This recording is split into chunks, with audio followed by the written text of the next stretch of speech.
Bruce's Buzz.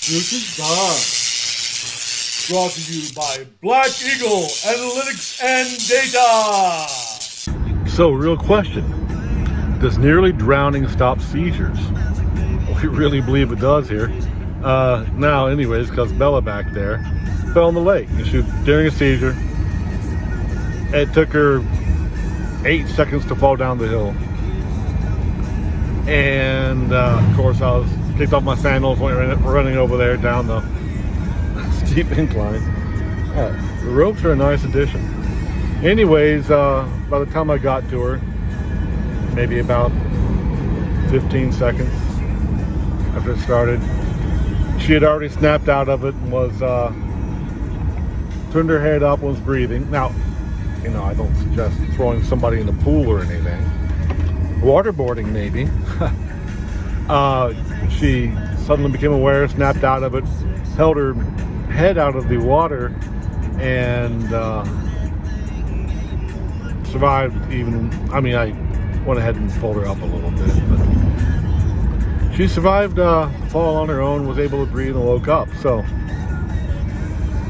I guess the body says, hey, if I can't breathe, I don't have a seizure. Maybe it's a bodily decision to do that. Reminds me of honey and hay fever. So people have hay fever, they get a quarter cup of local honey, raw, unprocessed, about a mile from their house. Consume it all at once. The body says, I'm no longer allergic to pollen. Quarter cup would pretty much be the deciding factor. Anyways, I guess that is a question. I mean, if you had to wake somebody up from a seizure, I mean, you couldn't do it to a dog without plunging them in the water, but waterboarding with a wet towel? Who knows? So many questions. Bella, come on, get up, girl. You had a little bit of seizure. Thought you were going to drown there for a second. Boy, that water got you back up, didn't it? That didn't last 15 seconds once you couldn't breathe. It might be something you have a decision over. Let's get up and get better, Bella. But all in all, taking the bracelets off the leash on Monte Padre home. If I have to keep little Belle on a leash all the time for her own safety, Cove Lake State Park, it's a much more level place to relax and do yoga. And she loves to wait. That's the thing about Bella. She would always want to get up to her knees or even armpits and wait. Only dog I've ever seen to do so. It's fascinating. She really is. Isn't that right, Bella? And I have her on a leash, completely shorn, because she's a long-haired brindle.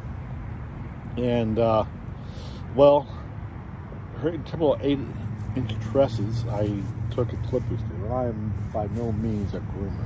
There must be an art to it. But she's got a double layer fur coat, which means she has tiny thready hairs growing through her big coarse hairs that grow out, and well, they shed, but the outer layer doesn't. So she turns into a great big insulated fluff ball.